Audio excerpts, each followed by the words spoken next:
Look at me, Lord. Look at me. I'm changing.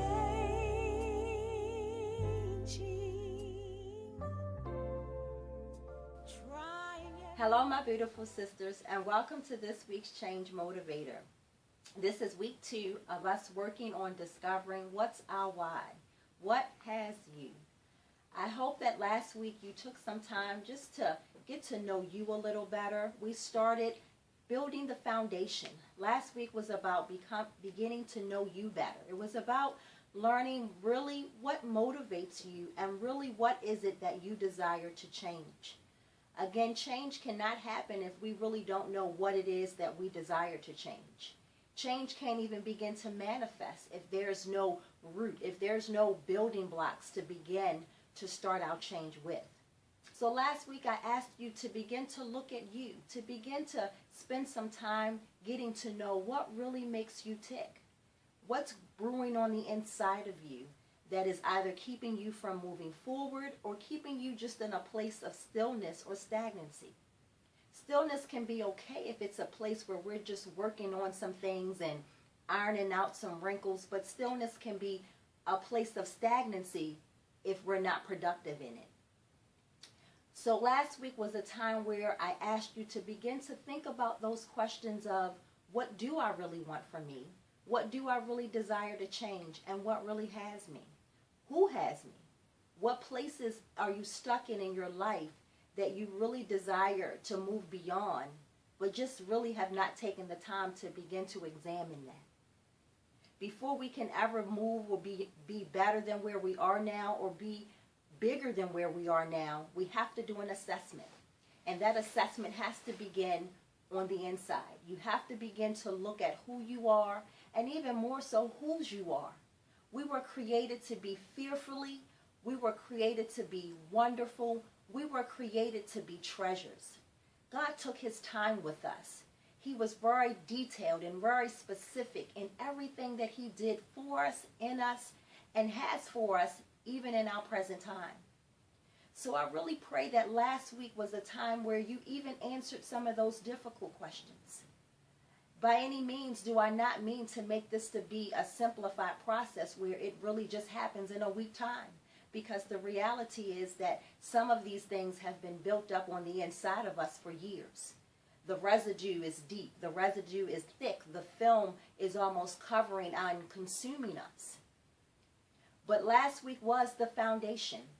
It was the beginning of moving into this week where you now have discovered some things about yourself, and absolutely not everything. But you have really begun to look at the core of your life as it is right now. And you've begun to say to yourself, I'm not happy about some things. I'm not happy where I am. I'm not happy in my current relationship. I'm not happy in my current marriage, job, whatever that place may be. So this week begins to now look at self-acceptance. You've identified those things that you really want to begin to work on. And now you have to accept them. But acceptance is not, oh, I just got to deal with them because this is me. Acceptance says, I now forgive myself. I won't continue to hold myself captive. I won't continue to blame myself. I won't continue to beat myself up over and over again about the same things. But you must first begin to walk in a place of forgiveness. Whether it's yourself you need to forgive or somebody else you need to forgive. You have to accept those things that you acknowledged and now develop an action plan. So what's your plan? What are you now ready to do that you've identified that there are just some things that are not working in your favor? You have to know what you want. It's not enough for someone else to know what you want and you don't even know. You have to be able to be clear, deliberate, and purposeful about what it is you want for yourself.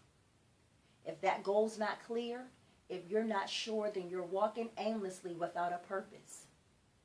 I know for some of us, that what we want or what we desire is much more deeper than we could ever imagine. And we have no idea where to begin. But it starts with making an action plan. Write it down. Write your vision down. Write your desire down. If it's on the inside of you, then that's where God's put it, and that means it's for you to have. But you have to set a plan, and you have to begin to work your plan. Knowing where to begin means making an accountability partner or establishing an accountability partner. Who's going to hold you accountable for what you want? It's nice to say, oh, I'm going to stick to my goal, but the reality is that sometimes we need to put it in the atmosphere, and we need it to fall on someone else's ears so we have that accountability when we start falling short. So this week we begin to build on what we started last week with the self-acceptance. We begin to build upon self-acknowledgement or self-actualization, because again, that's an ongoing process. You don't stop just at a week and realize everything about yourself. You just begin to scratch the surface.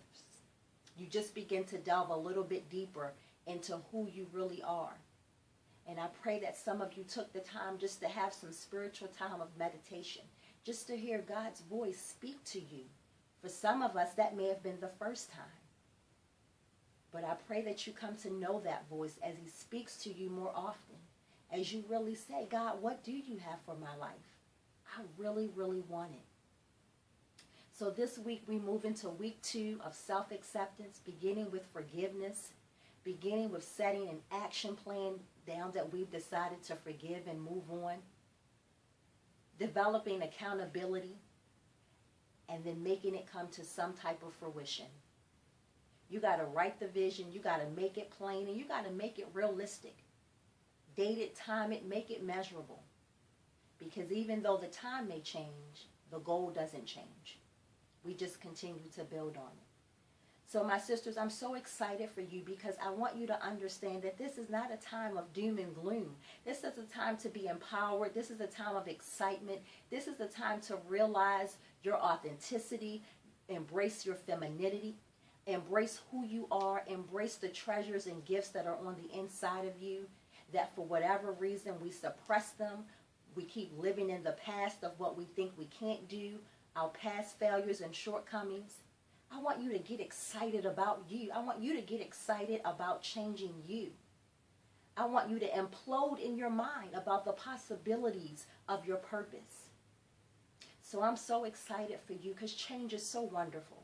It brings so much joy and happiness when we begin to really walk into our destiny, when we really begin to embrace purpose, when we're empowered and encouraged, when we really do begin to realize that our tomorrow is just as bright as our today.